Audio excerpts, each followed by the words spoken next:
The billionaire CEO was born blind until his maid did the impossible. He built an empire without ever seeing a single sunrise. Every sound, every word, his entire world lived in darkness. But when a new maid walks into his life, everything changes. Her voice stirs something deep inside him, something he's never felt before. Then one night, during a storm, she sings an old hymn, and the unthinkable happens. He opens his eyes, and for the first time, he sees. But miracles come with a price. The world calls him crazy. His own company turns against him, and when the maid who changed his life suddenly disappears, was it truly a miracle, or something far greater than sight? Tell me in the comments where you're watching from right now, and if this story speaks to you, make sure you hit subscribe so you don't miss the next one.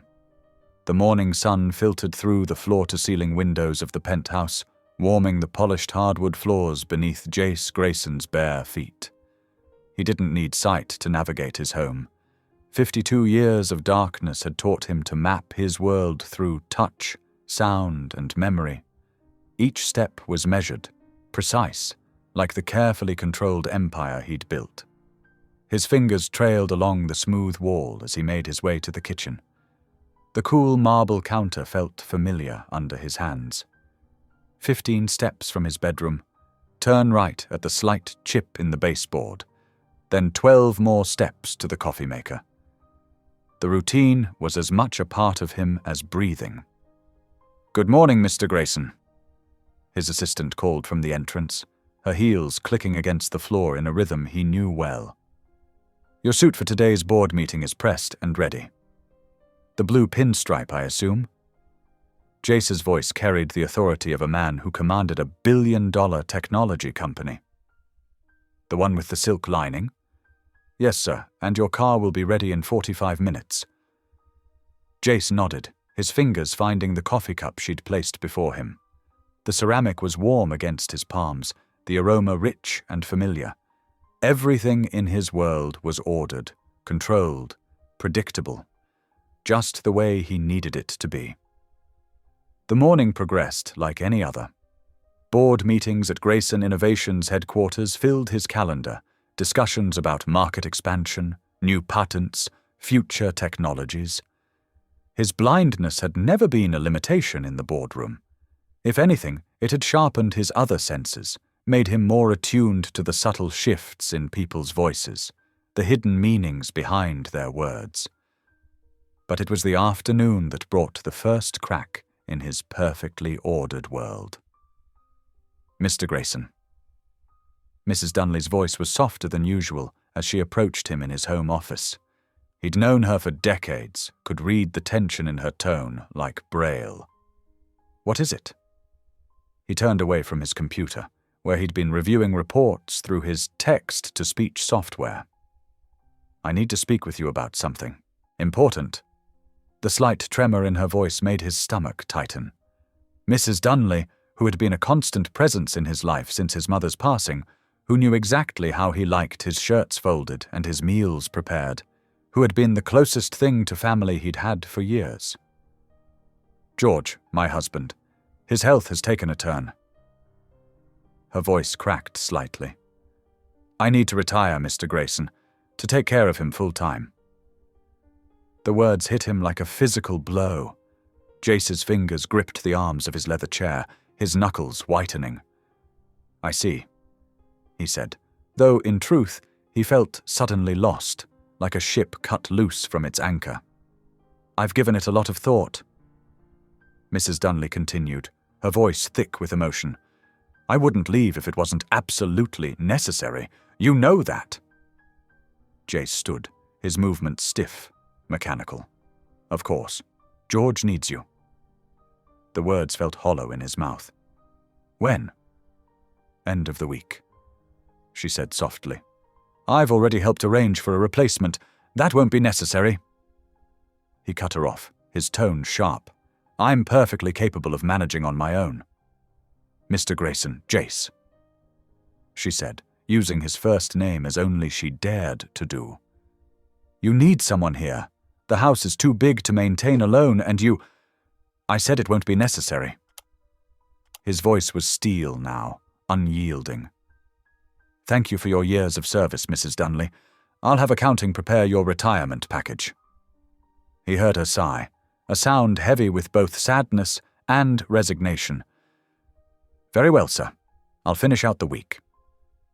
The rest of the afternoon passed in a blur of meetings and phone calls, but Jace's mind kept returning to the impending void in his life. Mrs. Dunley had been more than just a housekeeper. She'd been his connection to the world outside his carefully constructed walls, a link to his past, to memories of his mother. That evening, after everyone had gone home, Jace found himself drawn to the grand piano in his living room. His fingers ghosted over the keys, remembering. His mother had taught him to play, guiding his small hands over the ivory, teaching him to hear the music in his heart since he couldn't see it on the page. The first notes of her favorite lullaby filled the empty space. Jace played from memory, each note perfect, each chord precise. But tonight the music felt different, hollower somehow, as if it too knew that another piece of his past was slipping away. His phone buzzed, interrupting the melancholy melody. "Mr. Grayson." His assistant's voice came through the speaker. "I've arranged for the new housekeeper to start tomorrow morning. She comes highly recommended. Cancel it." He interrupted, his fingers still resting on the piano keys. "I don't need anyone else in this house. Sir, with all due respect, you can't manage everything alone. Mrs. Dunley is irreplaceable," he said firmly. "I don't need company. I need efficiency. I need control. What I don't need is someone else trying to fill a role they can't possibly understand." There was a long pause on the other end of the line. "The new housekeeper will arrive at 8 o'clock tomorrow morning," his assistant said finally, her tone professional but firm. "Good night, Mr. Grayson." The line went dead before he could protest further. Jace sat in the darkness he'd known all his life, his hand still resting on the piano keys. The silence of the penthouse pressed in around him, heavy and absolute. Tomorrow would bring change, and Jace Grayson hated change. Change meant uncertainty, and uncertainty meant loss of control. He played one final chord, letting it ring out into the empty room. The sound faded slowly, like Mrs. Dunley's footsteps walking away from his office that afternoon, like the last echoes of his mother's voice in his memories, like everything else that had ever mattered in his life. Tomorrow would come, whether he wanted it to or not. But tonight, in the quiet darkness of his home, Jace allowed himself to feel the weight of loneliness he usually kept locked away behind his walls of control and precision. Tomorrow, he would be the commanding CEO again, the brilliant mind behind Grayson Innovations.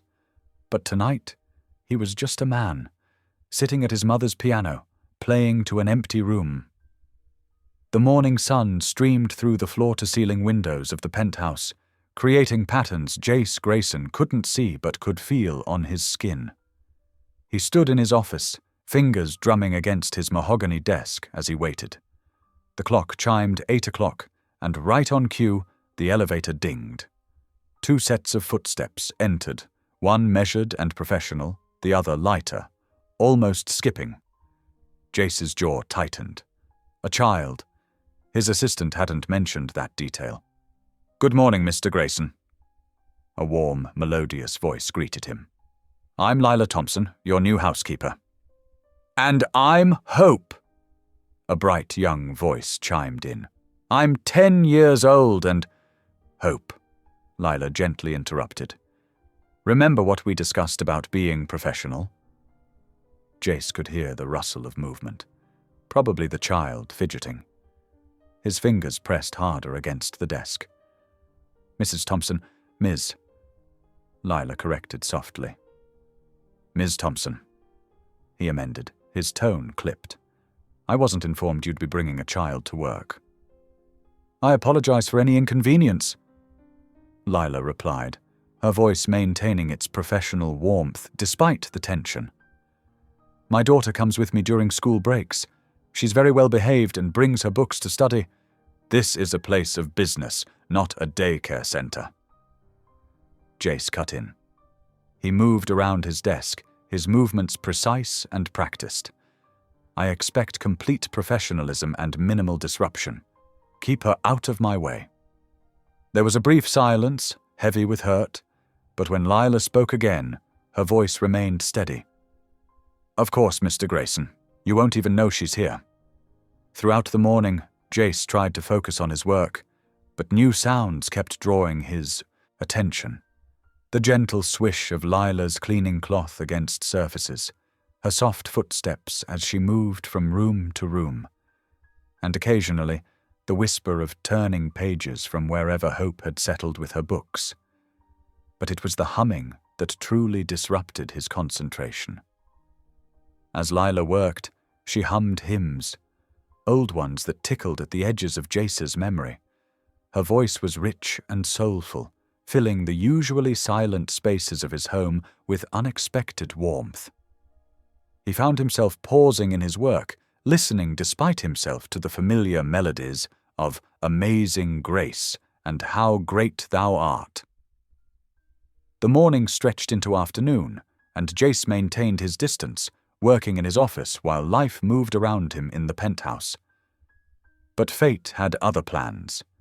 As he stepped out to retrieve a document from the printer, a small body collided with his legs.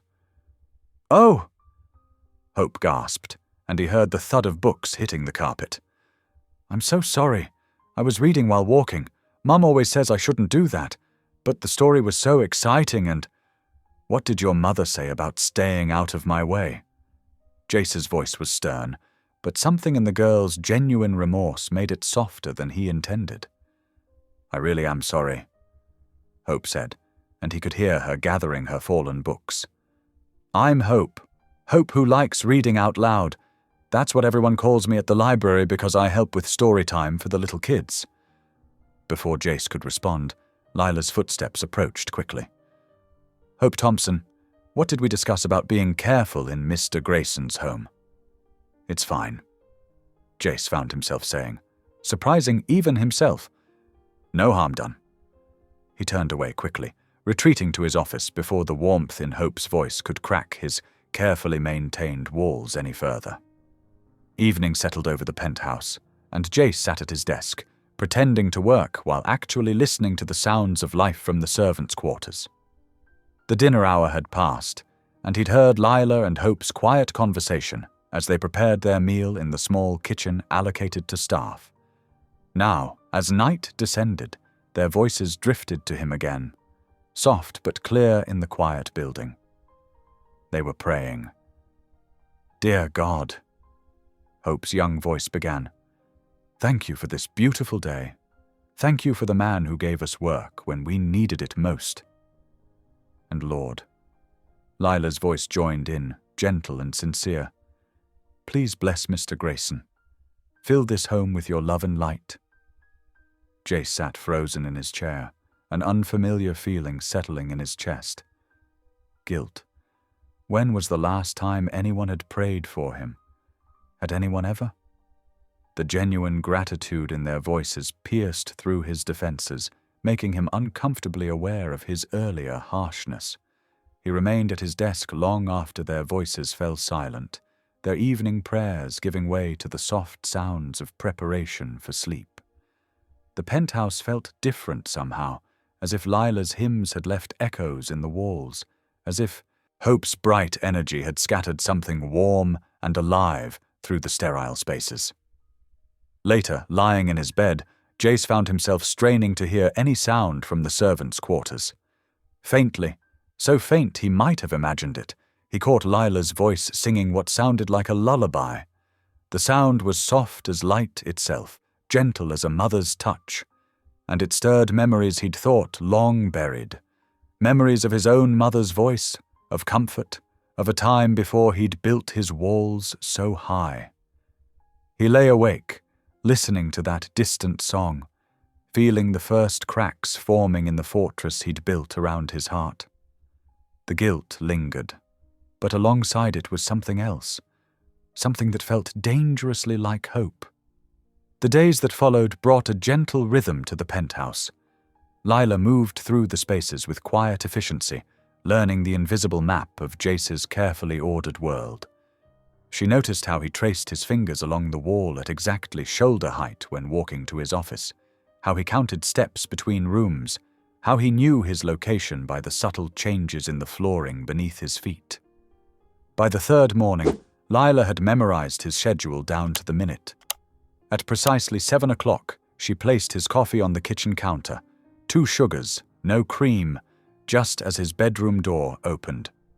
The cup would always be positioned with the handle turned exactly 45 degrees to the right, where his hand would find it without searching. "Good morning, Mr. Grayson," she would say, her voice warm but professional.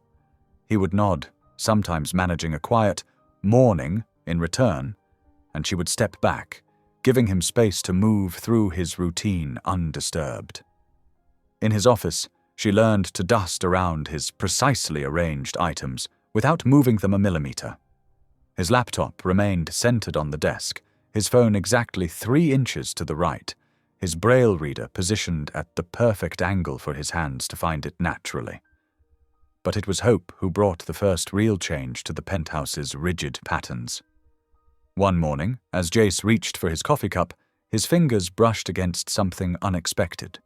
A small piece of paper, thick with raised dots. He traced them slowly, reading the simple message. "Good morning, Mr. Bright." His brow furrowed. "Mrs. Thompson?" Lila looked up from where she was arranging fresh fruit on a plate. "Yes, Mr. Grayson." "What is this?" He held up the note, his voice tight with suspicion. "Ah," Lila said softly. "That would be from Hope.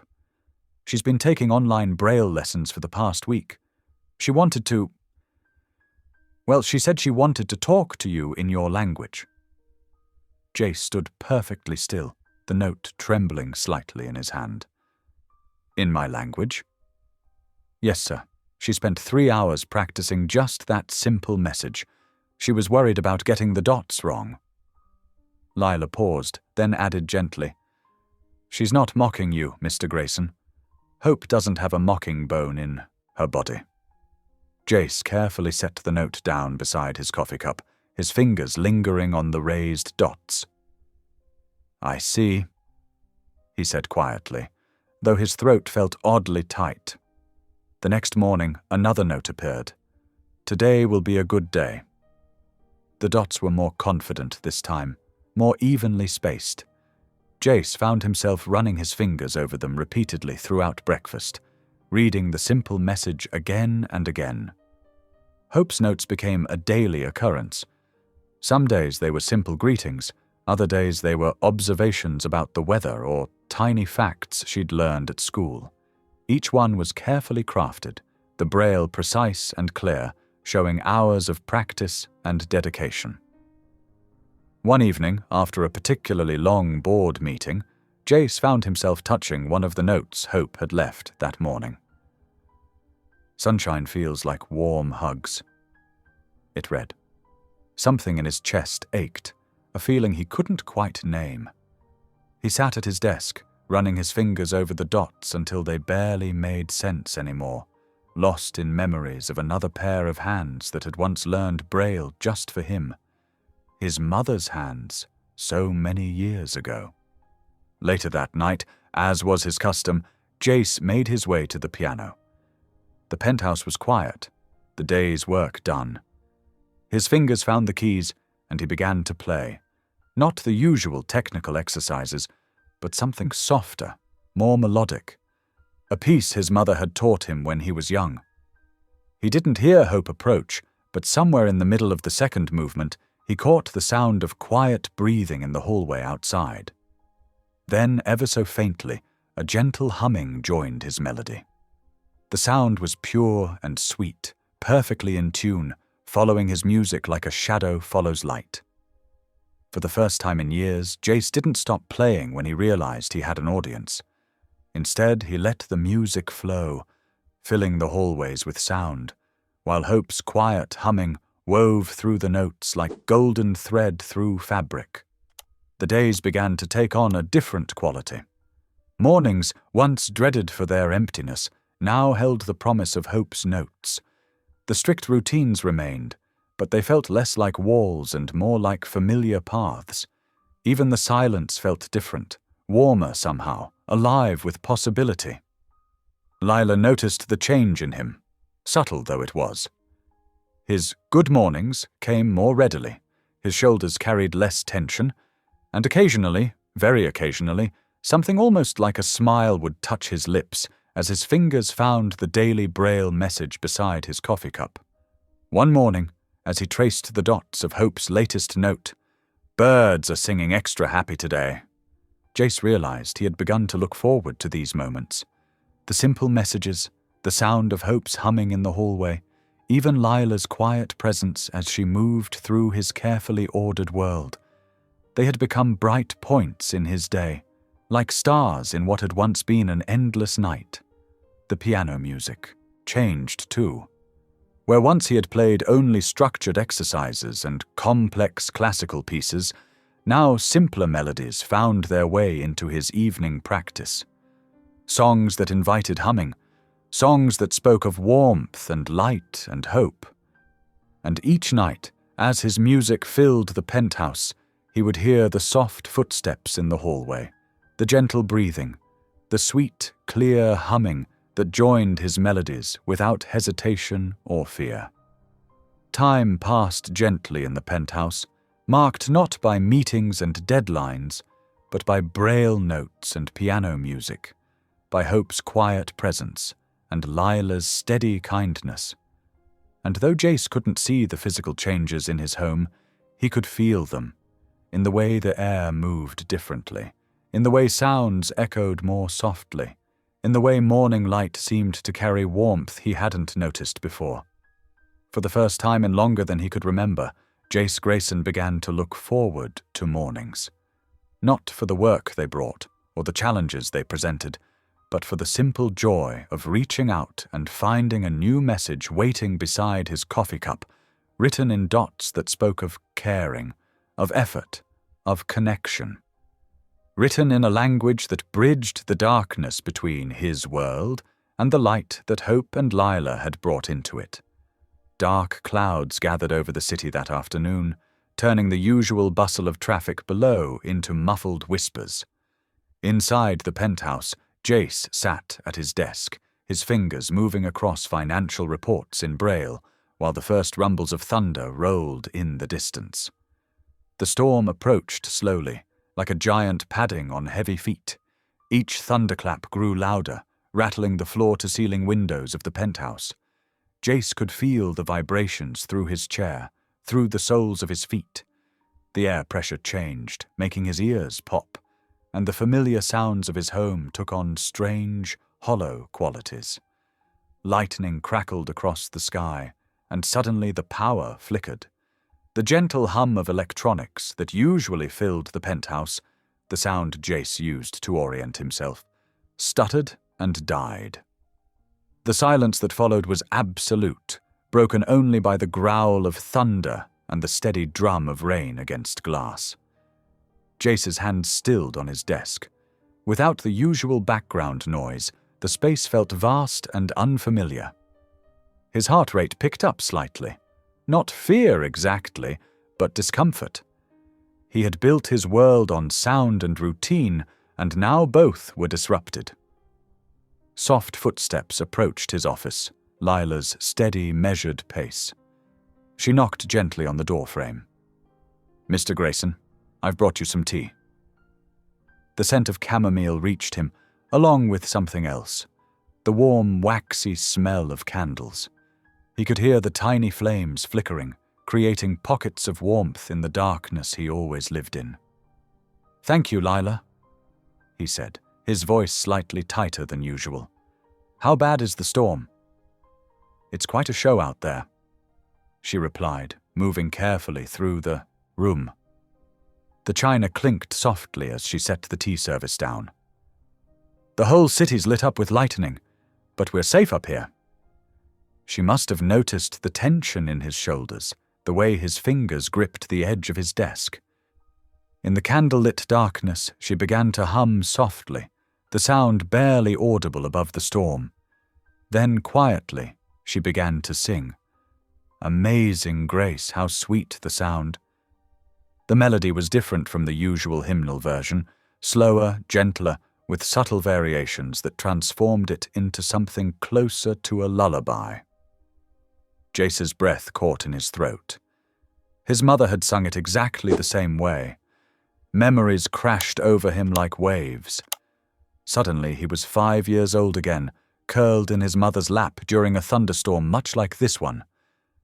Her perfume, jasmine and vanilla, surrounded him as she sang, her chest vibrating against his ear. Her hands, soft and warm, guided his small fingers across piano keys, teaching him to play by feel rather than sight. The scent memory was so strong he could almost taste it. His mother's voice and Lila's merged in his mind, creating a harmony across decades. His hands began to tremble. That saved a wretch like me. Lila's voice continued, rich and warm in the storm-dark room. Each note seemed to pierce straight through Jace's carefully constructed walls, finding the lonely child he'd buried so deep inside himself. Tears burned behind his unseeing eyes. I once was lost, but now am found. She finished the verse and let the last note fade into the sound of rain. Will you be all right, Mr. Grayson? She asked softly. He couldn't speak. He managed a short nod, turning his face away to hide the emotion he knew must be visible there. Call if you need anything, she said, and he heard her step quietly from the room, leaving behind the candles and the ghost of her song. Jace sat trembling in his chair, his tea growing cold beside him. The storm raged on outside, but he barely heard it. His mother's voice echoed in his mind, tangled with Lila's, both singing that ancient melody of grace and transformation. How many years had it been since he'd allowed himself to remember his mother's voice so clearly? How long since he'd let himself feel the depth of that loss? Lightning flashed again, closer now, and something extraordinary happened. Behind his unseeing eyes, where there had only ever been darkness, Jace saw something impossible. A faint glimmer of light, like a star glimpsed through clouds.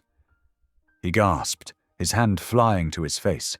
Another flash, and there it was again. The briefest sensation of brightness, a dancing pattern of light and shadow. It lasted only a fraction of a second, but it was real. For the first time in his 52 years of life, Jace Grayson had seen light. He sat perfectly still, his heart pounding, waiting for the next flash. Each time lightning split the sky, the same miracle occurred. Tiny bursts of illumination in his eternal darkness, tears rolled down his cheeks, but he barely noticed them. The storm slowly moved across the city, but Jace remained awake all night, counting lightning flashes, treasuring each glimpse of light like a precious gift. As the thunder grew distant and the rain gentled to a soft patter, he wondered if he had imagined it all, the light, the memories, the way Lila's voice had opened something long sealed inside him. The candles burned low, their flames dancing unseen. Outside, the sky began to lighten toward dawn, though Jace couldn't see it. But something had changed in the darkness of the storm-swept night. Something had awakened that couldn't be put back to sleep. He touched his fingers to the window glass, feeling the last vibrations of distant thunder. Somewhere in the pre-dawn quiet, he heard hope stir in the servants' quarters, heard Lila's soft voice murmuring morning prayers. The familiar sounds anchored him, even as his world shifted beneath his feet. Morning light streamed through the penthouse windows, and for the first time in his life, Jace Grayson could sense it. Not see it exactly, but feel its presence like a warm hand hovering near his face.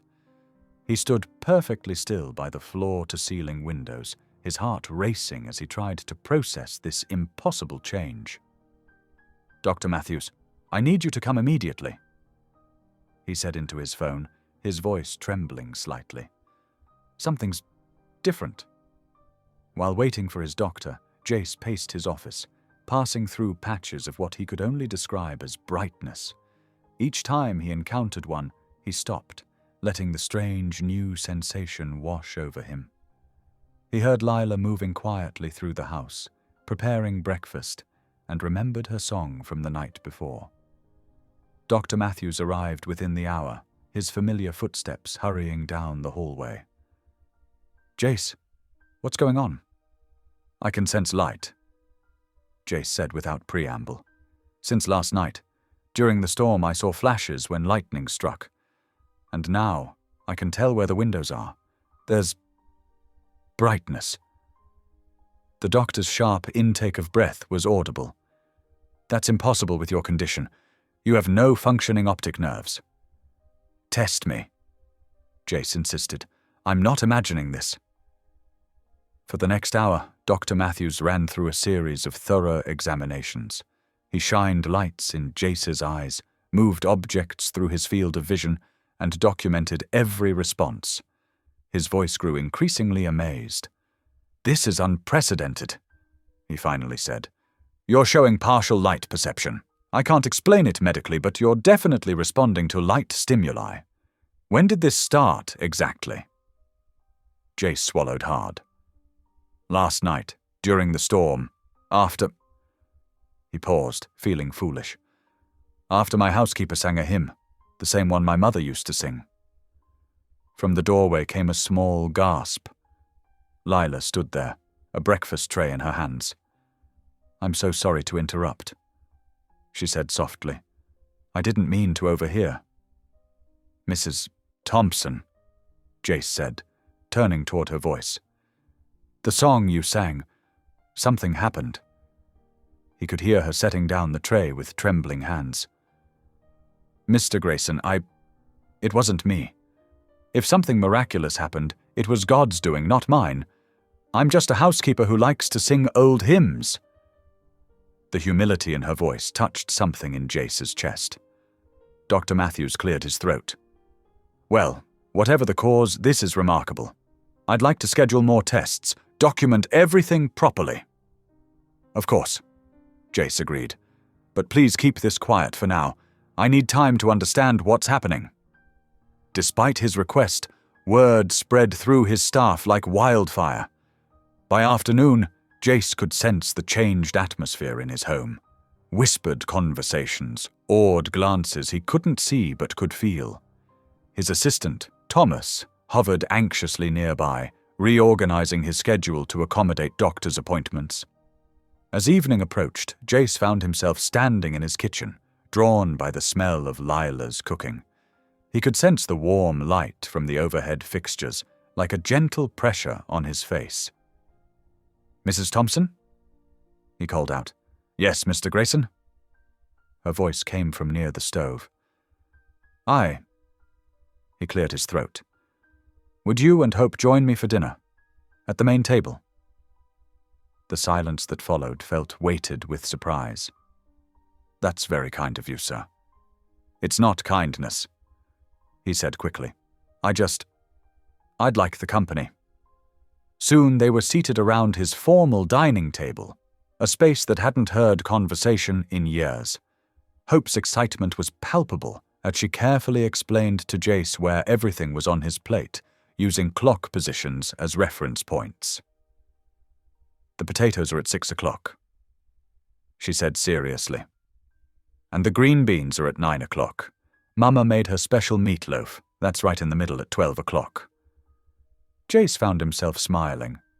"Thank you, Hope. That's very helpful. Can you really see light now?" she asked, her voice full of wonder. "Hope," Lila admonished gently, but Jace shook his head. "It's all right," he said. "Yes, I can sense brightness. It's very strange and new." "Like when you close your eyes and face the sun?"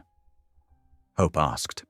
I I don't know, Jace admitted. I've never experienced that before. A small hand touched his arm. I'll help you learn, Hope said simply. For the first time in longer than he could remember, laughter filled the dining room. They talked about Hope's school, about Lila's cooking, about the storm the night before. Jace found himself relaxing, letting down guards he hadn't even realized he maintained. Then his phone rang. Mr. Grayson. Thomas's voice was tense. The board is calling an emergency meeting tomorrow morning. They've received reports about changes in your medical condition. There are concerns about your fitness to lead the company. The warmth of the evening frosted over. Who told them? I'm not sure, sir, but they're questioning whether these reported visions might indicate psychological instability. Jace's hand tightened on the phone. I'll handle it. After hanging up, he stood abruptly, walking to the windows. The city spread out below, and for the first time, he could see its lights, not clearly, but as countless points of brightness in the darkness. The empire he'd built without ever seeing it, now threatening to slip away because he could finally glimpse its edges. Mr. Grayson? Lila's voice was gentle. Is everything all right? He turned toward her, his face tight with emotion. The board thinks I'm losing my mind. They might try to take my company. Because you can see light? Hope asked, confusion clear in her voice. Because they think I'm hallucinating, he explained. In their world, blind men don't suddenly start seeing. But you did, Hope said simply. God made it happen. Jace closed his eyes, feeling the city lights blur through his fragile new vision. Everything he'd built, everything he'd achieved might now be at risk because of this miracle he hadn't asked for and couldn't explain. Lila stepped closer, her presence warm and steady. What will you do? What I've always done, he said, opening his eyes to the glowing city before him. Fight for what's mine. But his voice held a new uncertainty, as if he wasn't quite sure anymore what that meant. Dawn crept into Jace's penthouse, painting the darkness with whispers of light he'd never known before. He stood in his bedroom, watching the sun rise, or rather sensing its growing presence as a brightening pressure against his eyes. His hands trembled as he touched the window, feeling its familiar coolness while simultaneously seeing, for the first time, the faint glow that passed through it. Amazing, he whispered to himself, pressing his forehead against the glass. The sound of quiet footsteps made him turn. Good morning, Mr. Grayson. Lila's voice came from the doorway. Would you like your breakfast now? Actually, he said, his voice uncertain. Would you help me see my home? Really see it? There was a pause, then Lila's warm reply. Of course. They started in his bedroom. Jace walked slowly, touching familiar objects while trying to match the shadows and shapes his eyes now perceived with the mental map he'd built over years of blindness. Your dresser is dark mahogany, Lila explained as his fingers traced the wooden surface.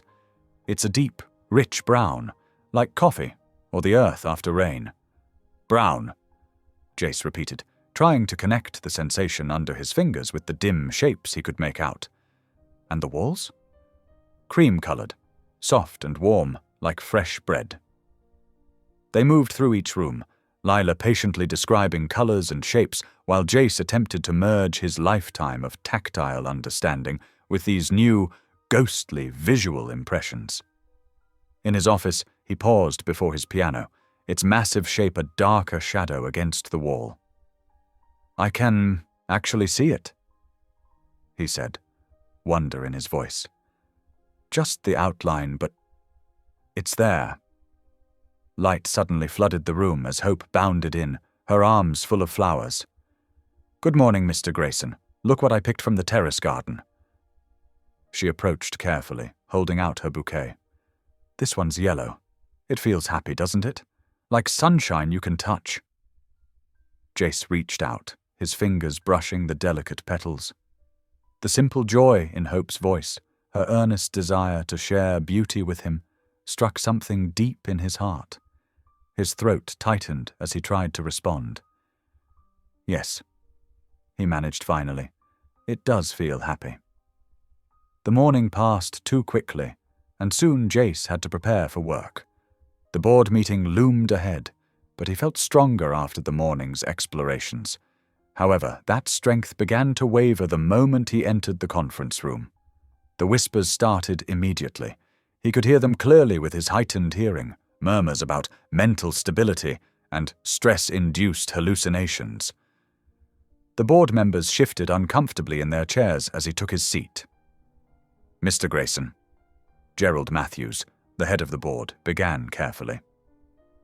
We've called this meeting to discuss some concerns about my suddenly developing light perception. Jace said flatly. About the impact of these claims on company stability. Matthews corrected.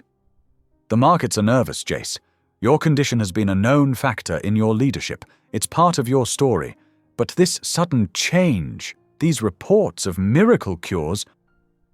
Medical facts aren't miracles, Jace interrupted, though doubt gnawed at him. How could he explain what had happened without sounding unstable? We're suggesting a temporary leave. Another board member added gently. Just until things settle down. For your own good, Jace. The words struck like physical blows. These people, many of whom he'd known for years, were treating him like a liability. The very quality that made him special, that had driven him to build this empire, was now being used against him. Fury rose in his chest, tangling with hurt. Without waiting for further discussion, he stood. I'll consider your suggestion, he said coldly, though they all knew he wouldn't. Now, if you'll excuse me. He left the building, dismissing his driver. The city hummed around him as he walked, its familiar sounds now accompanied by faint glimmers of light. Street lamps, store windows, car headlights. Each new visual sensation was both wonderful and disorienting, like learning a foreign language while trying to conduct business in it. When he reached his building, the doorman's concerned greeting told him he looked as shaken as he felt. The elevator ride up was a blur of emotions, anger, fear, confusion, and underneath it all, a strange sort of joy at seeing even the elevator's dim lighting. As he approached his door, he heard voices from inside, Lila and Hope, reading together.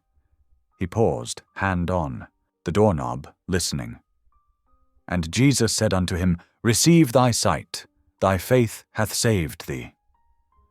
Lila's voice carried clearly through the door. And immediately he received his sight, and followed him, glorifying God. And all the people, when they saw it, gave praise unto God. Just like Mr. Grayson. Hope's excited voice chimed in. Jace stood frozen, tears gathering in his newly light-sensitive eyes.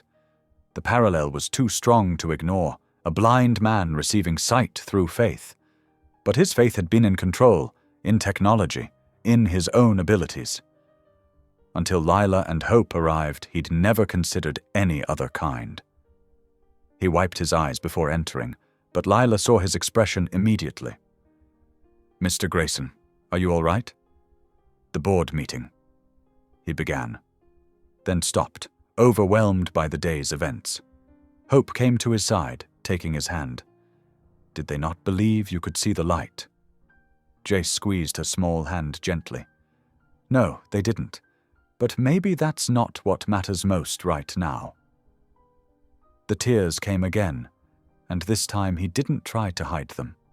In the soft afternoon light filtering through his windows, surrounded by the presence of these two people who had somehow broken through his walls, Jace Grayson let himself cry for the first time in decades. They sat with him in silence, Hope still holding his hand, Lila's quiet presence nearby.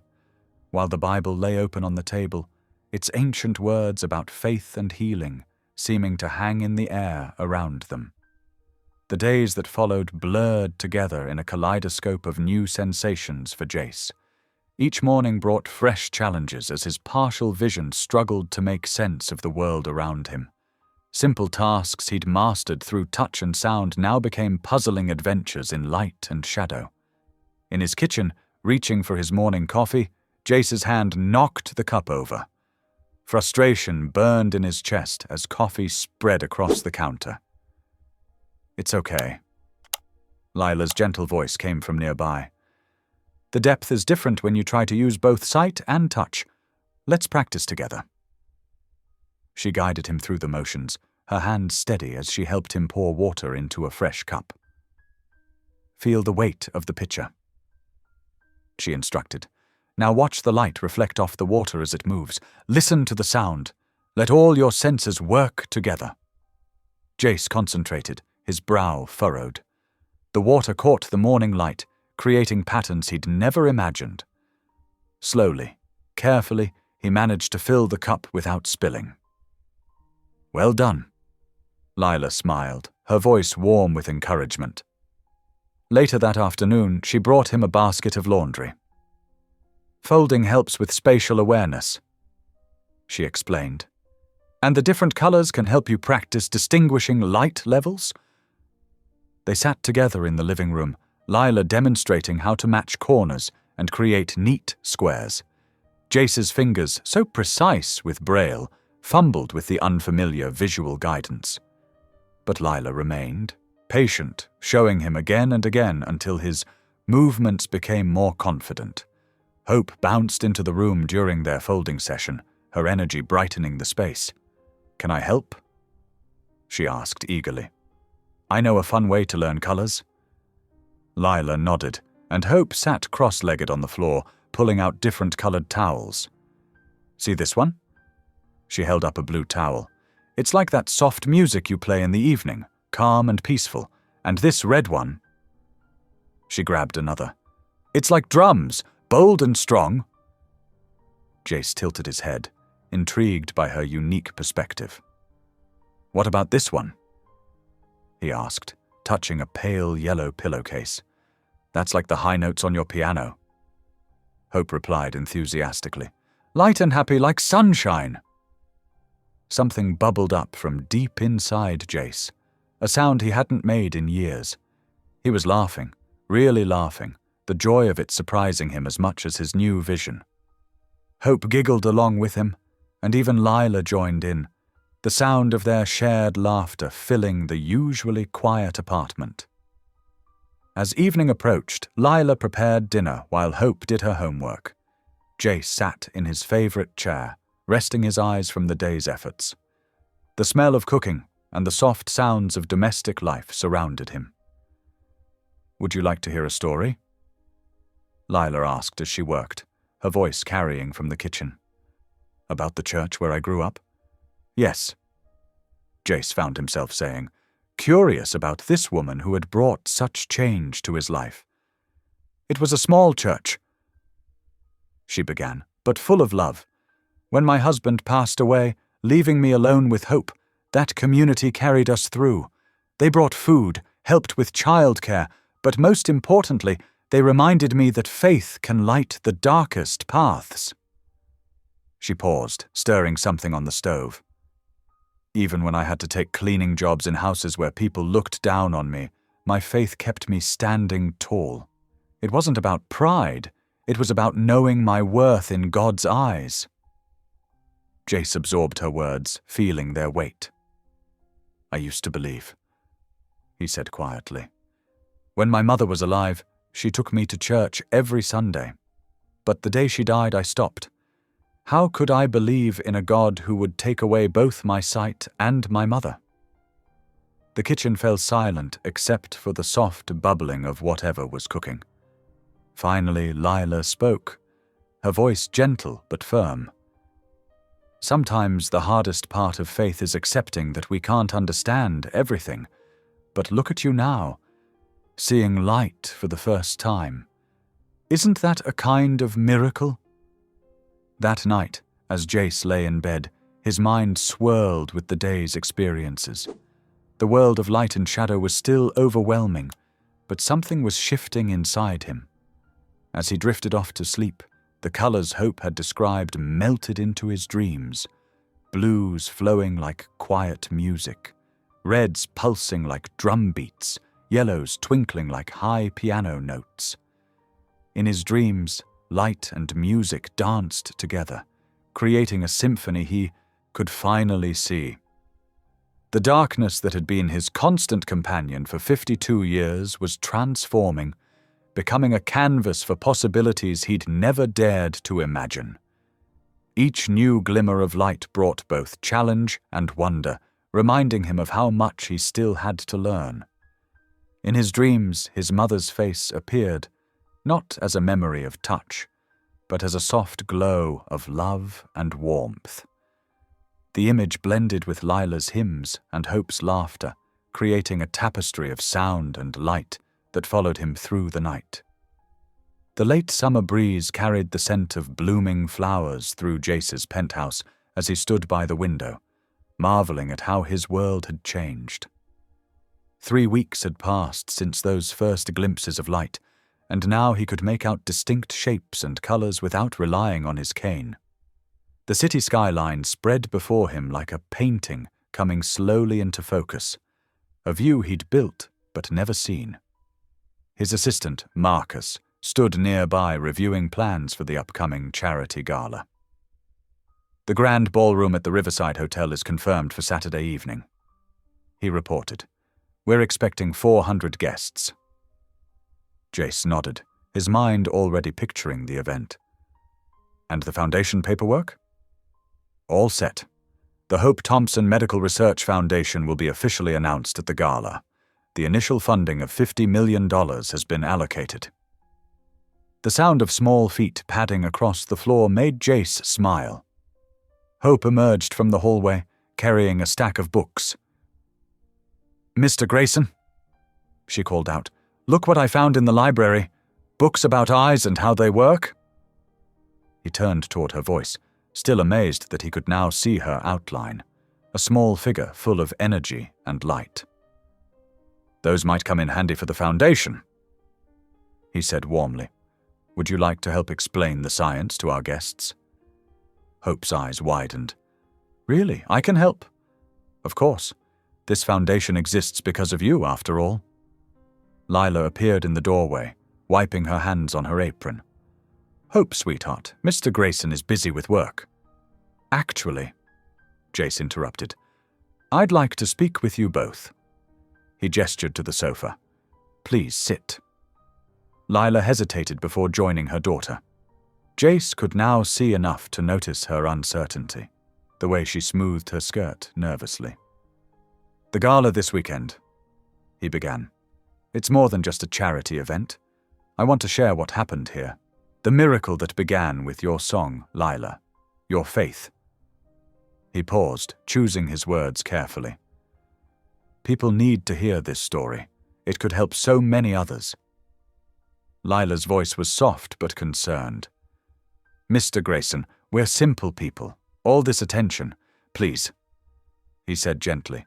"Call me Jace, and I understand your hesitation, but this isn't about publicity, it's about purpose, about giving meaning to what happened here." Hope grabbed her mother's hand. "Mom, we could help other people see, like in the Bible stories you read me."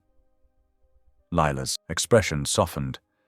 "You really believe this could make a difference?"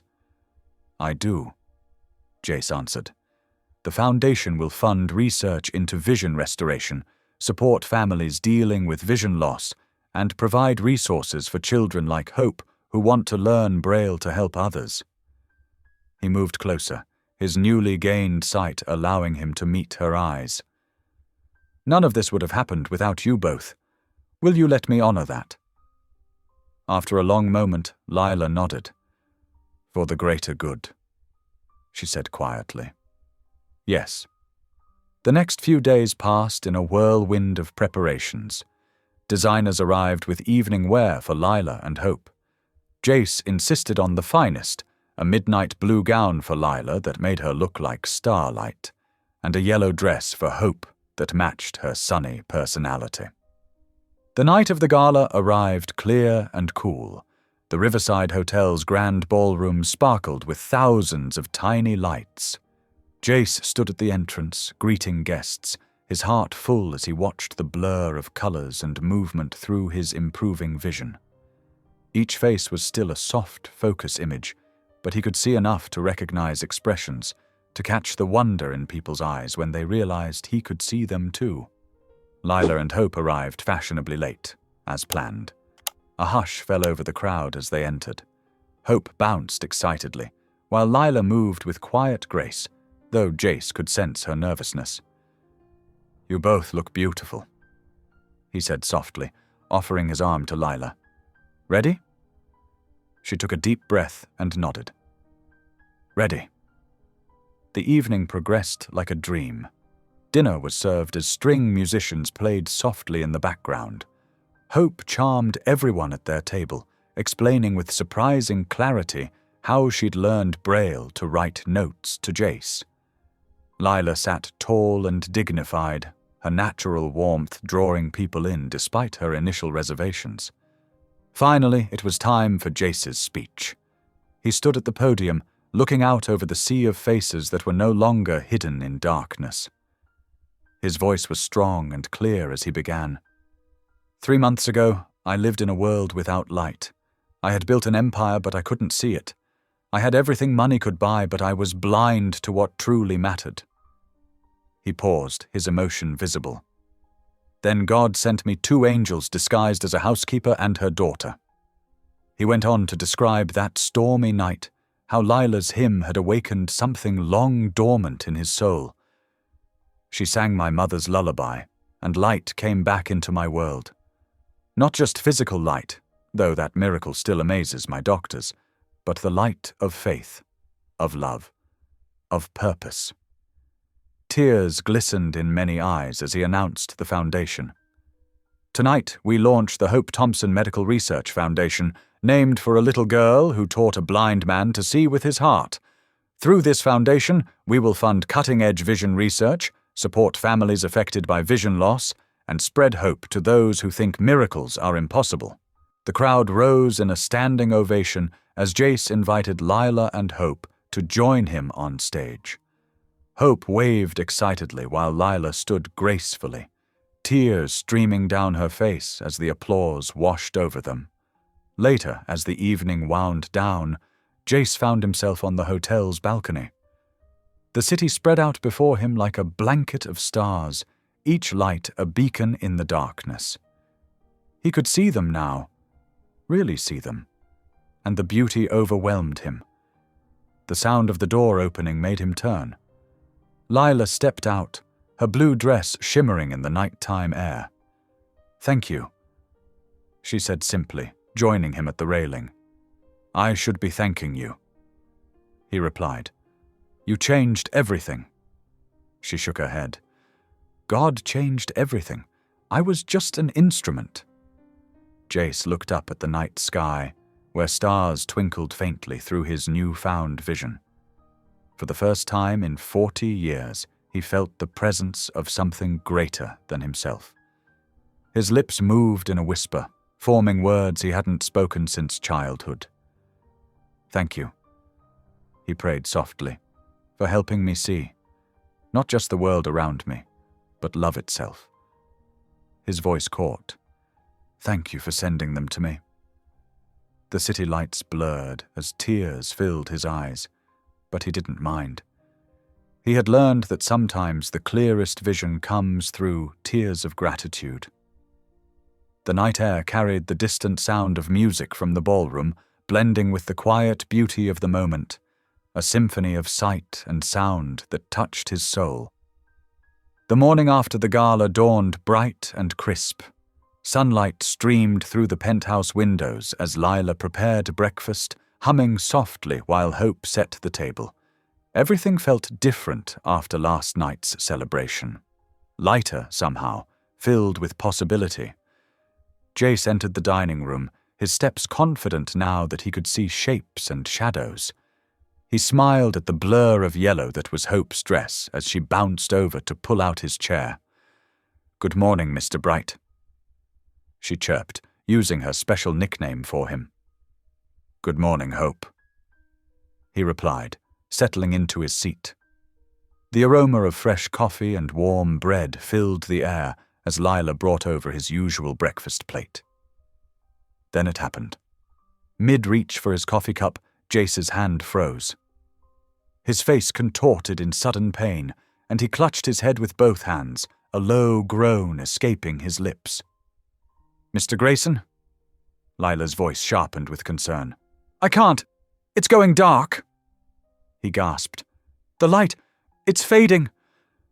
The coffee cup clattered to the floor as Jace doubled over, his breathing harsh and irregular. Hope stood frozen, her small hands gripping the back of a chair. "Mom!" Her voice trembled. Lila was already in motion, her phone in hand. "I'm calling an ambulance." "No," Jace managed, though his face was pale with pain. "My driver. Downstairs. Please, help me up." Lila wrapped her arm around his waist, supporting him as he stood unsteadily. "Hope, grab his coat.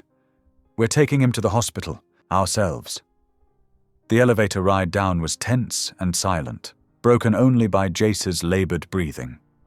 In the car, he leaned back against the leather seat, eyes squeezed shut, while Lila held his hand. Hope sat quietly beside her mother, her usual chatter replaced by worried glances. At St. Mary's Hospital, doctors rushed Jace into examination. Hours passed in the waiting room as Lila paced, and Hope dozed fitfully in an uncomfortable chair. Finally, Dr. Chen emerged, his face grave. "Mr. Grayson is stable," he began, "but I'm afraid I have concerning news. The improvement in his vision appears to have been temporary. We're seeing rapid degradation of the light perception he gained." Lila's hand flew to her mouth. "But why? How?" The doctor shook his head. "We don't fully understand it. The human brain is complex, and vision even more so. Sometimes temporary improvements can occur, but they're often unstable. We'll monitor him closely, but—" He paused, choosing his words carefully. "You should prepare for the possibility that he may return to his previous condition." Over the next few days, they watched helplessly as darkness crept back into Jace's world. The shapes and shadows he'd grown accustomed to began to blur and fade, like watercolors running in the rain. He tried to hide his despair, but Lila could hear it in his voice, see it in the way his hands trembled when he reached for things he could no longer make out. Then came the email. Lila was cleaning the kitchen when Jace's assistant rushed in, tablet in hand. "Ms. Thompson, we have a situation." The anonymous message to the board was brutal in its accusations.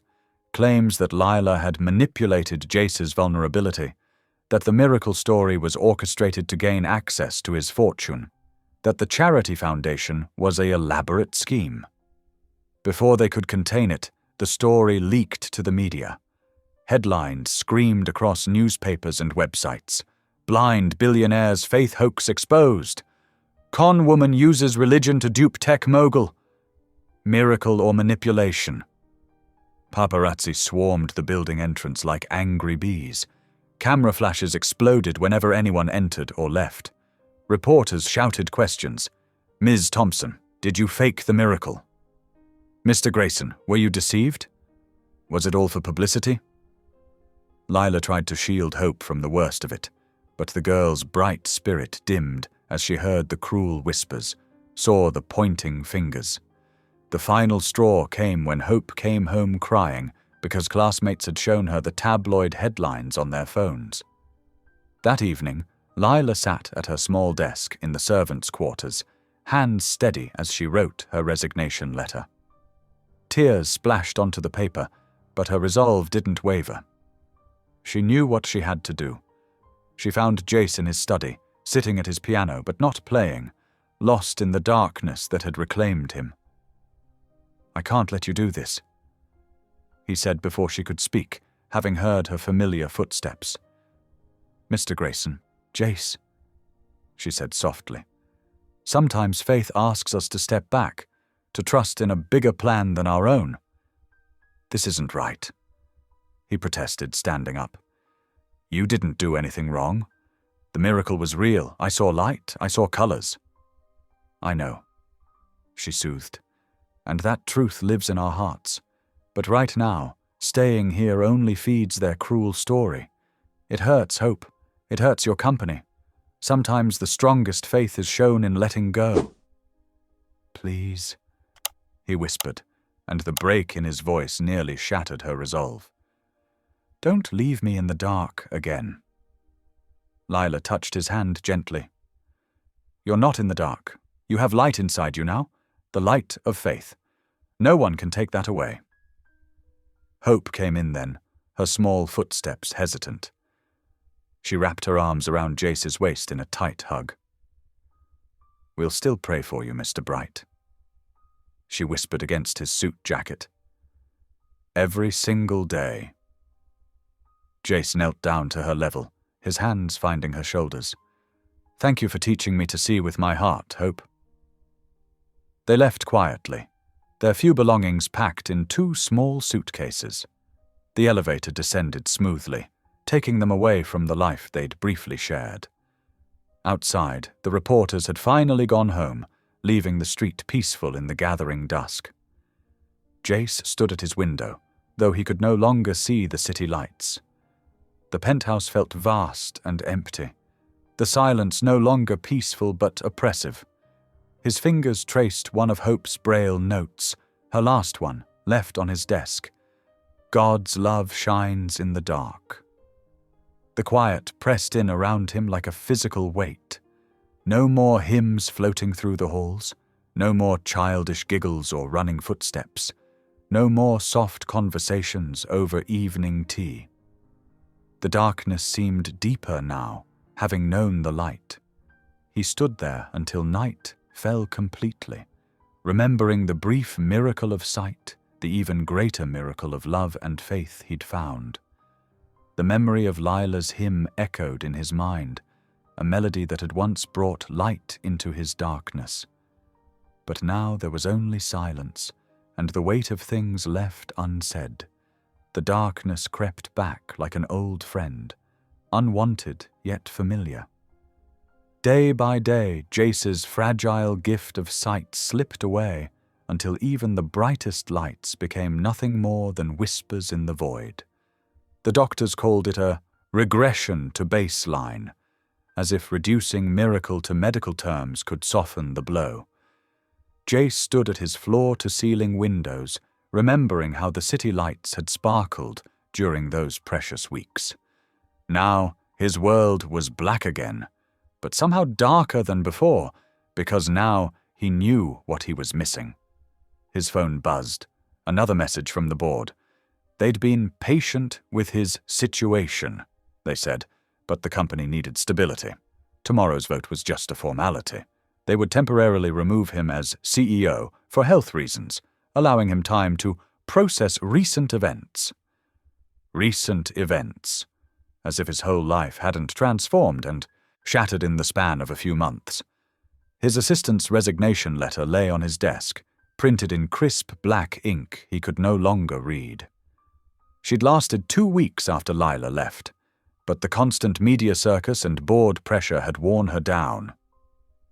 "I'm sorry, Mr. Grayson," she'd said, voice thick with guilt. "I just can't handle the chaos anymore." Chaos. That's what his ordered world had become. The penthouse felt cavernous now, each room echoing with absence. No more of Lila's quiet humming as she worked. No more of Hope's footsteps pattering down hallways. No more warmth. No more light. His fingers traced the wall as he wandered through dark corridors, though he knew every inch by heart. The house seemed to mock him with memories. Here was where Hope had first described yellow to him. Like sunshine feels on your face. There was where Lila had taught him to distinguish colors by touch, her hands gentle as she guided his fingers over different textures. The piano sat untouched, sheet music gathering dust. He hadn't played since that final night, when the last notes had faded into silence along with his sight. Music felt like betrayal now. It had been the bridge between his world and Lila's, and without her. He slumped onto the piano bench, head bowed. His fingers brushed the keys but didn't press them. The smooth ivory reminded him of tears. Something crinkled under his hand. Frowning, Jace reached behind the sheet music stand. His fingers found paper, folded small and tucked away. As he opened it, his heart stumbled. He knew that texture. Braille dots, pressed with careful precision by small fingers. Hope's last note, hidden away like a time capsule of joy. His fingers trembled as they moved across the words. You don't need eyes to see love. It's already in you. The sob caught him by surprise, tearing from his throat like something wild and wounded. All his careful control shattered. He wept, for lost sight, for empty rooms, for a child's wisdom he'd been too blind to see. Hours passed as he sat there, Hope's note cradled in his hands. As his tears dried, something shifted inside him. The darkness remained, but it felt different now. Less like an ending, more like a canvas waiting to be filled. He'd been given something far more precious than physical sight. Lila and Hope had shown him faith, not just in God, but in love itself, in the power of kindness, in the strength of gentle hearts. The media had tried to twist their story into scandal. The board had used it as an excuse to push him aside, but they'd all missed the real miracle.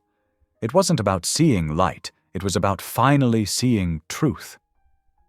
Dawn crept over the city, warming his face through the windows. Jace stood, Hope's note tucked safely in his pocket. His hand found his phone, fingers dialing from memory. Harrison. It's Jace Grayson. I need you to prepare some papers. Yes, I know what time it is. He paused, a slight smile touching his lips. We're going to fight. Back. But not how they expect. The lawyer started outlining aggressive legal strategies, but Jace cut him off. No lawsuits, no revenge. I want to do something bigger. His fingers brushed Hope's note through his pocket. Something with purpose. As he outlined his plan, the morning light grew stronger. He couldn't see it anymore, but he could feel its warmth. Sometimes he realized you had to lose your sight to truly learn how to see. The battle ahead would be hard. The board wouldn't give up easily. The media would twist everything. But for the first time since the darkness returned, Jace felt steady, strong. He had lost his company's trust, his reputation, his brief miracle of sight. But he had found something greater, faith in the unseen, hope in the darkness, and love that needed no light to grow. The phone call ended. Jace stood in his silent apartment, feeling the sun on his face. The battle for redemption was beginning. But this time, he wasn't fighting for control or power. He was fighting for something far more precious. The light that Hope and Lila had shown him existed in his own heart. His fingers found the piano keys again. Perhaps it was time to let music back in. After all, some things, like faith, like love, didn't need eyes to be seen. They just needed an open heart to be felt. The mahogany conference table stretched before Jace like a battlefield. He sat straight-backed in his chair, fingers lightly touching its polished surface, as his legal team settled around him. The familiar sense of coffee and leather briefcases filled the air. Mr. Grayson. Harrison Webster, his head counsel, began. We've reviewed all possible angles. The board's decision to remove you was technically within their rights, but there are vulnerabilities we can exploit. Jace lifted his hand, silencing the legal chatter. I'm not interested in a hostile takeover, Harrison. That's not why I called you here. Papers shuffled as the lawyers exchanged glances. Jace could hear their confusion in the subtle shifts of fabric, the slight catches in breath.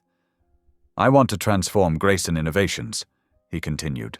"Our outreach department has always been window dressing, corporate social responsibility to make shareholders happy.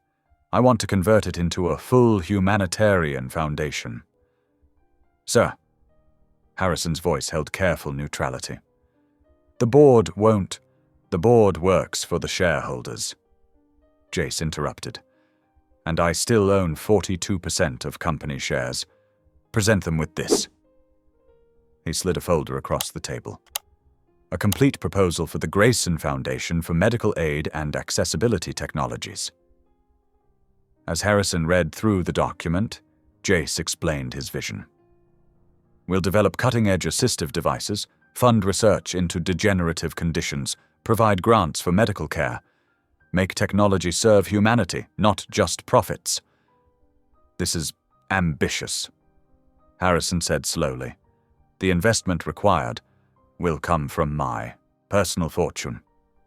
Jace finished. "I'm prepared to commit $2 billion as initial funding." The room fell silent. Jace could feel their stares, could practically hear their minds recalculating everything they thought they knew about him.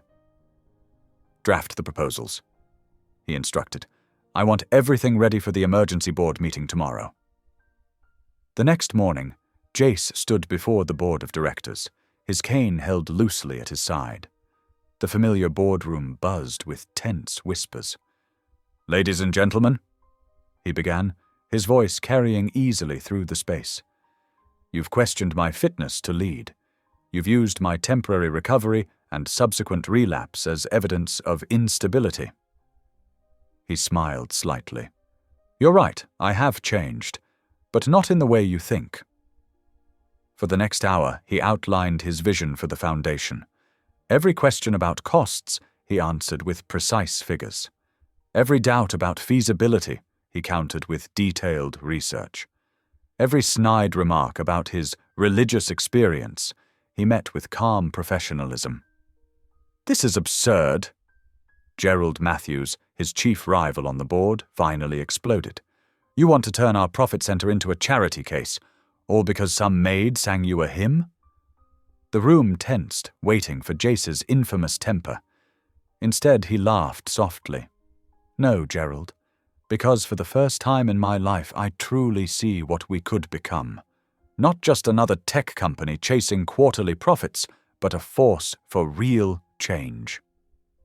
The mockery in their voices couldn't touch him now. He had faced true darkness and found light within it. Their sneers seemed small in comparison. As evening fell, Jace's driver pulled up to a small brick building on the edge of downtown.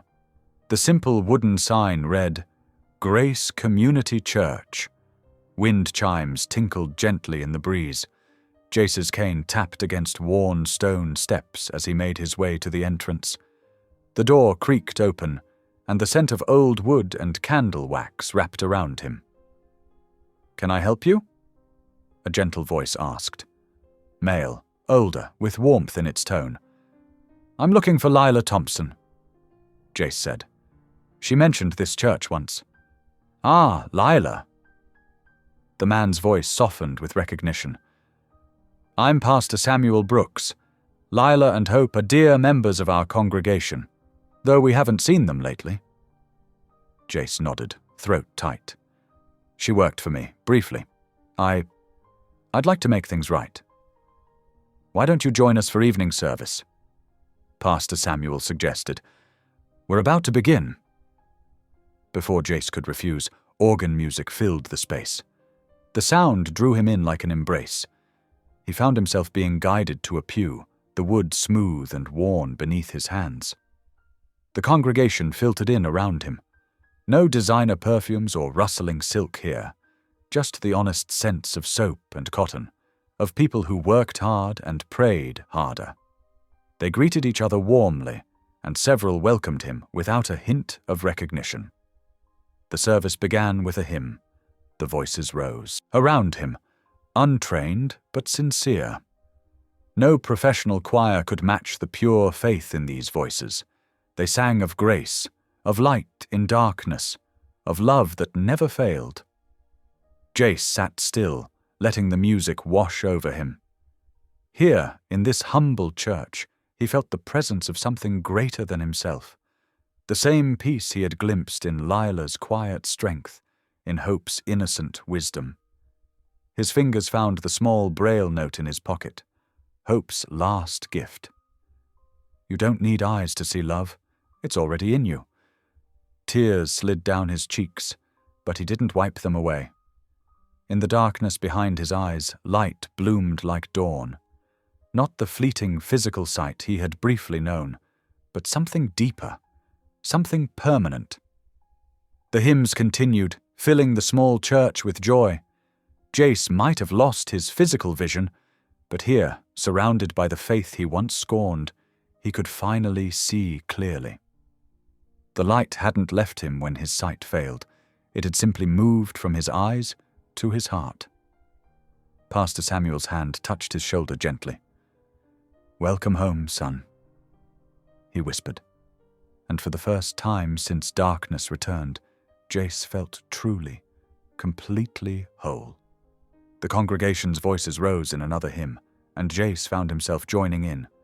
The words were unfamiliar, but the feeling behind them, love, hope, faith, those he now understood perfectly. Though his eyes remained sightless, his soul was filled with light. The autumn wind rustled through the city streets as Jace's car pulled up to St. Martha's Community Center. His driver opened the door, and the familiar tap of his cane echoed against concrete. 7 days of searching had taught him more about his city than 25 years of running it. "Good morning, Mr. Grayson." A tired voice greeted him. "I'm Linda Martinez, the center director." "Please call me Jace." He smiled in the direction of her voice. "I'm looking for someone, Lila Thompson and her daughter Hope. They might have volunteered here." Linda's voice softened. "The Thompsons? They used to help with our after-school program, but I haven't seen them lately. Such wonderful people. Lila could make anyone feel special." Jace's heart tightened. Another dead end. But he wasn't giving up. "Would you tell me about your center?" he asked, genuinely curious. For the next hour, Linda showed him around. The building needed repairs. He could hear water dripping, feel the draft from poorly sealed windows. Children's voices echoed from a classroom where volunteers taught basic computer skills on ancient machines. "Those computers?" Linda sighed. "They're from your company's donation program 10 years ago. We're grateful, but they can barely run modern educational software." Jace stopped walking. 10 years. Why hasn't the program been updated? Budget cuts. Linda's voice held no accusation, just resignation. Your board redirected funds to research and development. The weight of that decision, his decision, settled on his shoulders. How many other communities had his pursuit of profit hurt? "I'd like to make this right," he said quietly. "What do you need?" By afternoon, his foundation had ordered 30 new computers and arranged for building repairs. But more importantly, Jace sat with the families who came to St. Martha's, listening to their stories. A former factory worker described losing his job to automation, then finding hope through the center's retraining program. A single mother spoke of struggling after budget cuts eliminated her teaching position. Each story pierced him deeper. "I'm sorry," he told them, meaning it with every fiber of his being. "I was blind in more ways than one." The next few days followed a similar pattern.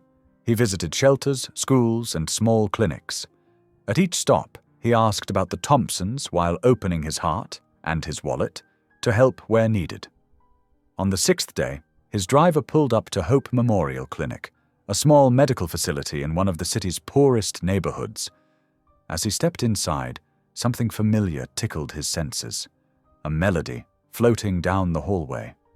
The hymn, his mother's lullaby, Lila's song. His heart stopped, then raced. Following the sound, he moved carefully through the corridor, his cane forgotten in his urgency. The voice grew stronger, wrapping around him like sunshine. He reached a doorway and stood still, listening. Lila was singing to someone, her voice gentle and pure as ever. He could hear other sounds too, medical equipment beeping softly, papers rustling, and "Mr. Bright!" Hope's excited cry cut through everything else. Small feet pattered across linoleum, and then warm arms wrapped around his waist.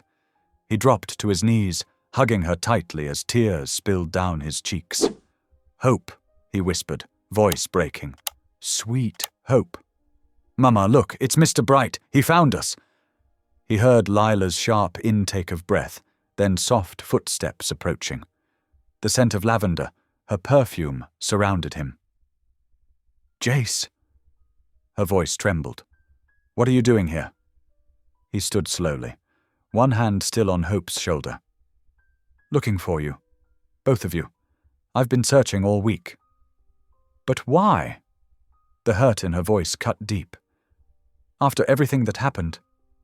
"Because I was wrong." The words came easily now. "Because you gave me something more precious than sight. You helped me see with my heart." He heard her sniffle, felt her hand touch his arm hesitantly. "The media was cruel to you. The board, none of that matters." He squeezed Hope's shoulder gently. "What matters is what I learned from you both. About faith, about love, about seeing the light that never fades. You can still see it." Hope asked eagerly. "Even though your eyes went dark again?" Jace knelt down to her level, smiling through his tears. "More clearly than ever, sweetheart. It's right here." He touched his chest. "Where it always was. I just needed help finding it." Lila's hand found his, warm and strong. "We've been praying for you," she said softly. "I know." He stood, keeping hold of her hand. "I felt it. Even in my darkest moments, I felt it." He turned toward her voice. "Come home? Both of you? Not as employees, never that again? As family?" Hope squealed with delight, but Lila hesitated. "Jace, are you sure? Your reputation, your company, are being transformed just like me."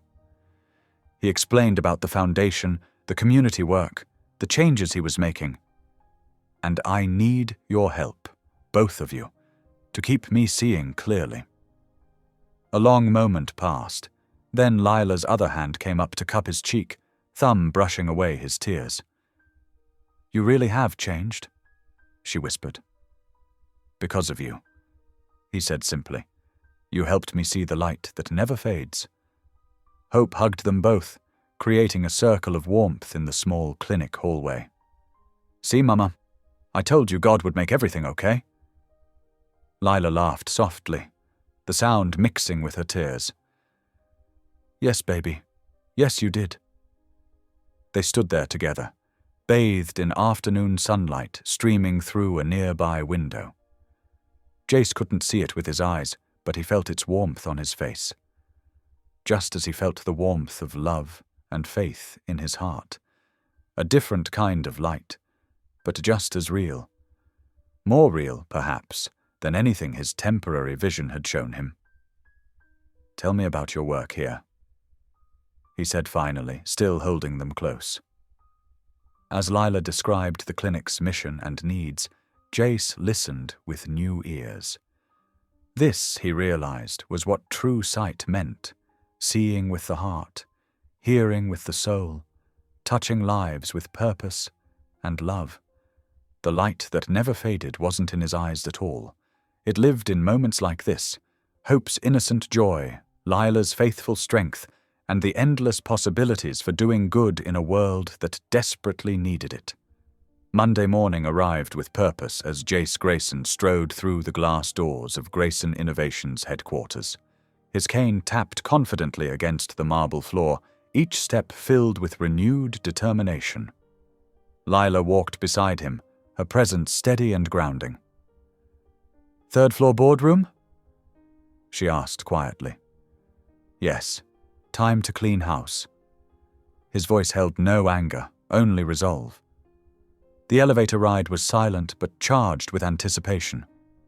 When they entered the boardroom, Jace could sense the tension. 12 executives shifting nervously in their leather chairs. "Gentlemen," he announced, standing tall. "Today marks a new chapter for Grayson Innovations. Those of you who orchestrated the media attacks, who tried to force me out, you know who you are. Your resignations are expected on my desk within the hour." Protests erupted, but Jace raised his hand. "I have proof of your actions. You can leave with dignity or face legal consequences." 4 chairs scraped back. 4 sets of footsteps hurried out. "The rest of you have a choice." Jace continued. "Join us in transformation or step aside. This company will now serve a higher purpose." Over the next several weeks, Grayson Innovations underwent a remarkable metamorphosis. Lila's touch was evident everywhere, from the new mission statement emphasizing compassion and service to the warm greetings that replaced cold corporate speak. The Grayson Foundation for Accessible Futures took shape under Lila's leadership. She brought her experience from the clinic, combining it with corporate resources to create something extraordinary. The Foundation's first initiative focused on developing cutting-edge medical treatments for children with disabilities. Hope became their first success story. The treatments developed by Grayson's Medical Research Division helped stabilize her condition. Her bright laughter now filled the halls of both home and office as she became the Foundation's unofficial ambassador.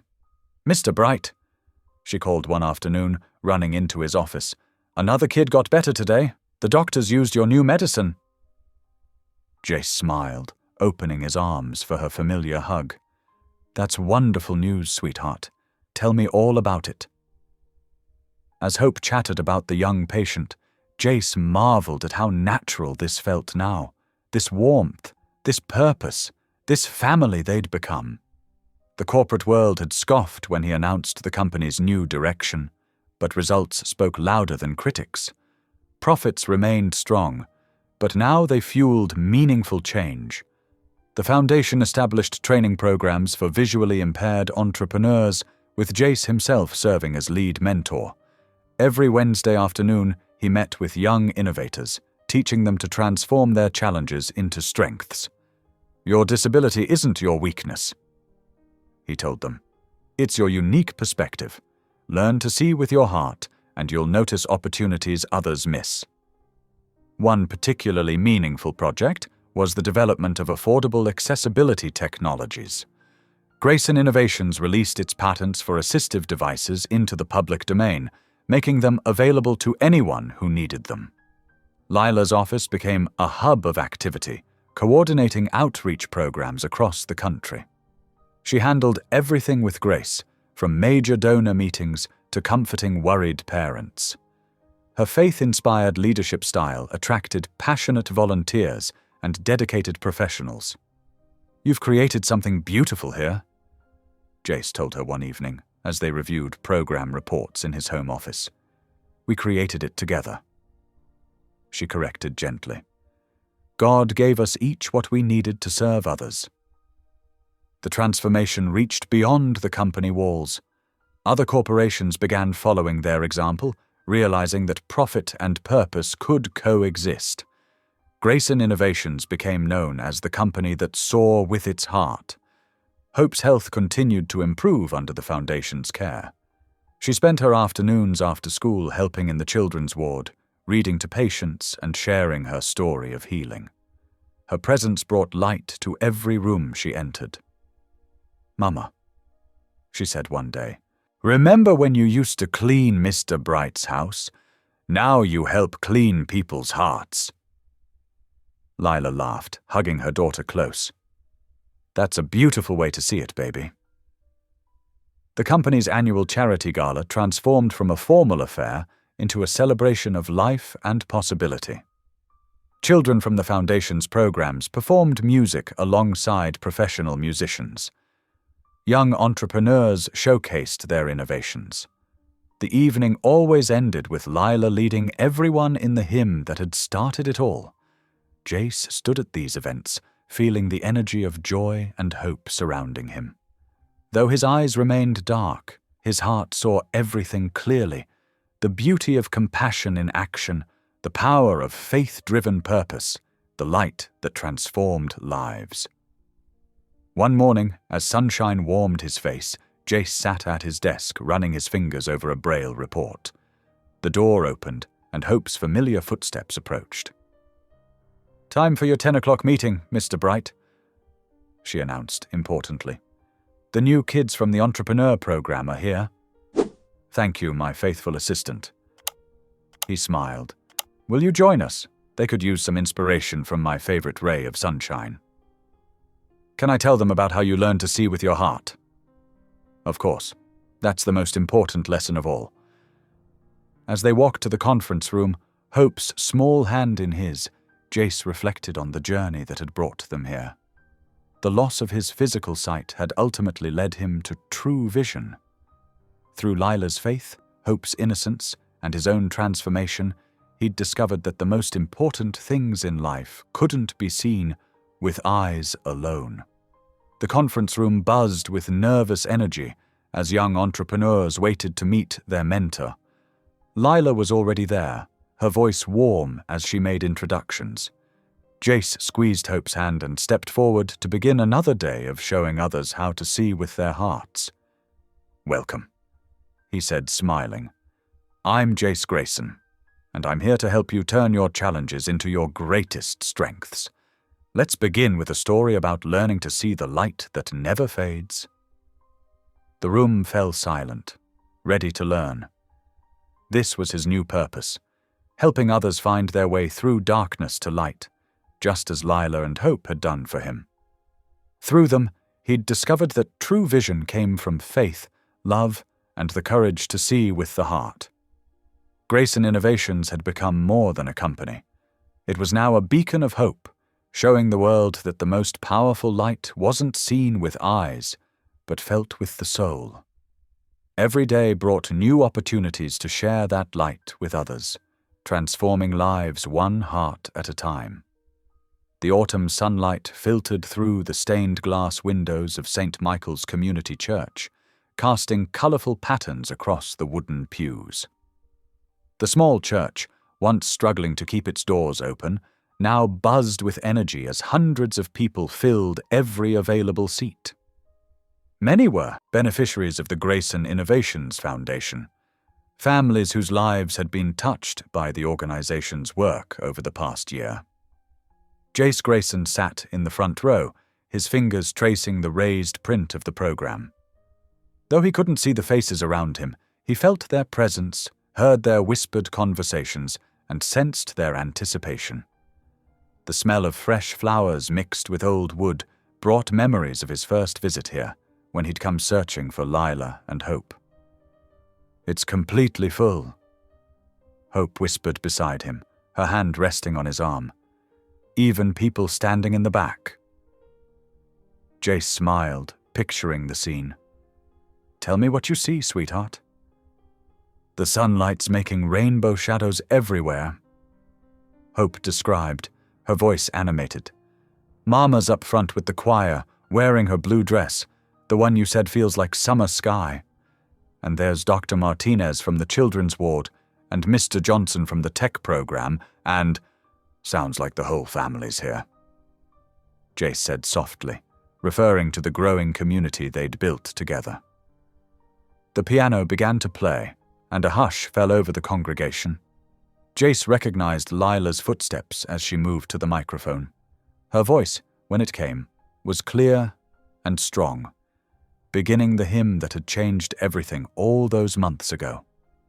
The melody wrapped around him like a warm embrace, just as it had that stormy night in his penthouse.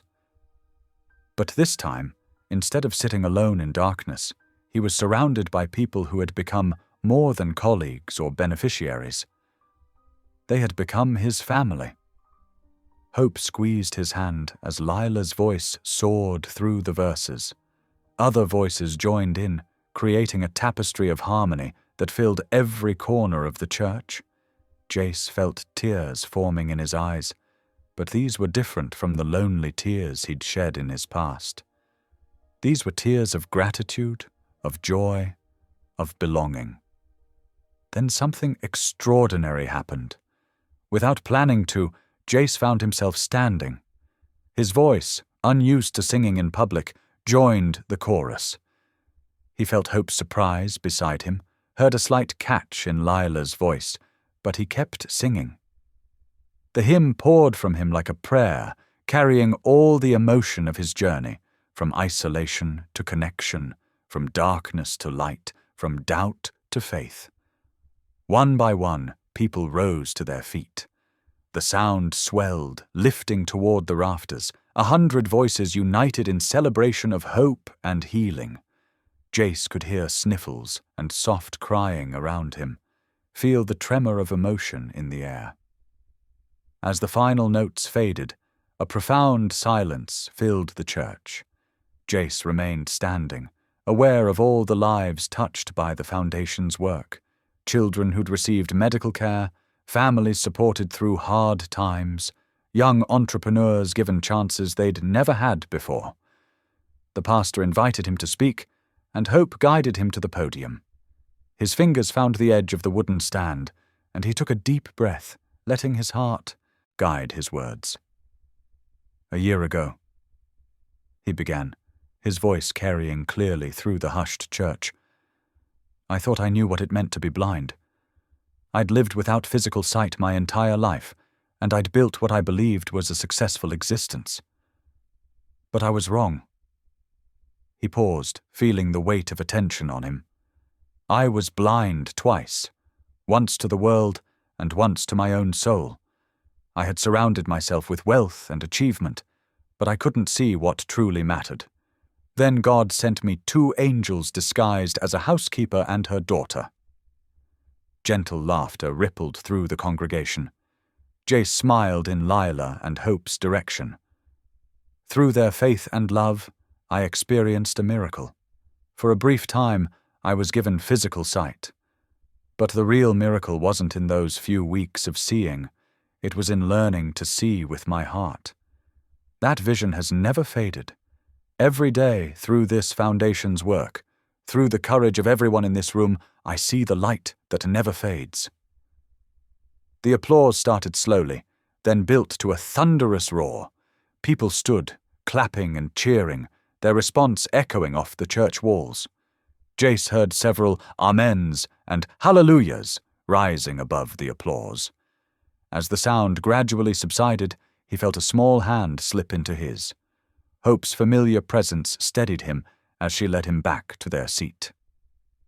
"See Mr. Bright," she whispered, using the nickname she'd given him so long ago. "The light's still here." Jace squeezed her hand, feeling warmth spread through his chest. "Yes, it is, Hope. Yes, it is." The service continued with prayers and more hymns, but Jace sat quietly, holding Hope's hand, listening to Lila's voice blend with the choir. The light she spoke of wasn't the kind that required eyes to see. It was the light of faith, of love, of purpose, the kind that illuminated the soul and transformed lives. He thought about how far they'd come from those first awkward days when he'd tried to keep Hope out of his way. Now he couldn't imagine life without her infectious joy or Lila's steady wisdom. Together, they'd built something far more precious than his business empire.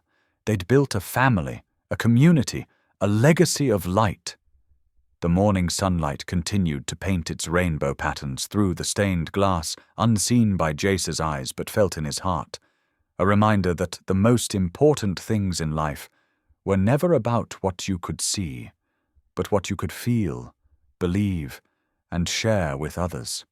6 months later, dawn painted the sky in shades Jace Grayson could no longer see. He stood at the floor-to-ceiling window of the Grayson Foundation's new headquarters, his unseeing eyes turned toward the breaking day. The air carried the fresh scent of early morning rain and possibilities, a fitting metaphor for the new chapter unfolding in his life. The 40-story building downtown had been completely renovated, transforming from a cold corporate tower into a warm haven of hope. Each floor now housed different initiatives, medical research facilities, training centers for disabled entrepreneurs, education programs, and community outreach services. The change reflected the foundation's heart and Jace's transformation. His fingers rested lightly on the cool glass as he sensed the city awakening below.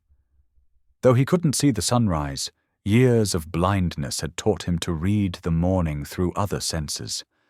The gradual warming of the window pane, the subtle shift in air temperature, the growing sounds of traffic, these told him the story of dawn as clearly as any sight could. Soft footsteps approached. Footsteps he'd grown to know as well as his own heartbeat. Lila Thompson moved with quiet grace, the gentle rustle of her dress, and the faint scent of lavender announcing her presence. She placed a cup of coffee beside him, the ceramic making a soft clink against the wooden windowsill. "Good morning," she said warmly. "Hope wanted me to tell you she got an A on her science project about light refraction." Jace smiled, remembering how the young girl had interviewed him for hours about his brief experience with sight. "She's becoming quite the scientist. We'll have to create a special research division just for her. At this rate, she'll probably run the whole foundation one day." Lila laughed, then grew thoughtful. "It's amazing how much has changed in 6 months." Indeed, change had swept through their lives like a cleansing wind. The foundation had already helped thousands of families access medical care they couldn't otherwise afford. Young entrepreneurs with disabilities were launching successful startups with grace and mentorship. Community programs were bringing hope to neighborhoods that had long been forgotten. "The board meeting yesterday?" Jace began, turning slightly toward Lila's voice. "They approved the expansion of the children's hospital wing. Construction starts next month." "That's wonderful news!" Lila's joy was evident in her voice. "Those families have been praying for this." "Prayer seems to work around here," Jace said softly, thinking of his own journey. "Speaking of which, how are the music therapy programs going?" "Better than we hoped. That hymn." Lila paused, both of them remembering the song that had sparked his miracle. "It's become something of an anthem in the recovery wards. The patients say it gives them strength." The morning light continued to fill the room, and though Jace couldn't see it, he felt its warmth on his face. "I can't see it," he said, gesturing towards the sunrise, "but I can feel it. That's enough." Lila's hand found his shoulder, a gesture of understanding that had become natural between them. "That's what faith is," she replied simply. They stood in comfortable silence, sharing the moment as the city came alive below. The Foundation's day would soon begin. Meetings to attend, lives to touch, hope to share. But for now, this quiet dawn held its own kind of grace. "Do you ever miss it?" Lila asked gently. "The sight you had?" Jace considered the question carefully. "Sometimes," he admitted. "But what I gained instead, this new way of seeing the world, of understanding what really matters, that's worth more than any physical sight could offer." He moved away from the window, his steps confident in the space he knew so well. His hand found the piano that had been installed in his office, a symbol of both his past and his future. Sitting at the bench, his fingers found the keys with practiced ease. The first notes of the hymn filled the room, each chord carrying memories of that stormy night when everything changed. The melody flowed from his hands naturally now, no longer just his mother's lullaby or a reminder of loss, but a song of redemption and hope. Layla hummed softly along, her voice harmonizing with the piano as it had that first night. The music swelled to fill the space, floating out through the open office door and down the hallways where early arriving staff paused to listen. The sun continued its ascent over the city, bathing the room in golden light that Jace could feel on his skin. Though his world remained dark, it was filled with a different kind of light now, the light of purpose, of faith, of love. His fingers moved steadily over the keys, playing the song that had changed his life, surrounded by the warmth of a new day and the presence of those who had helped him truly see. The hymn's final notes lingered in the air, mixing with the morning light and the promise of new beginnings. In this moment, blind yet seeing more clearly than ever before, Jace Grayson was exactly where he needed to be, surrounded by the light he no longer needed eyes to see. This was his true miracle, not the brief gift of physical sight, but the eternal light of faith that now guided his every step. As the last echo of music faded, the day began in earnest, ready to unfold with all its possibilities for change, for growth, and for continuing the work of bringing light to others' darkness. Thank you for being here. If something in this story stayed with you, I'd love to see you again. Subscribe, and tomorrow I'll bring you another story crafted with heart.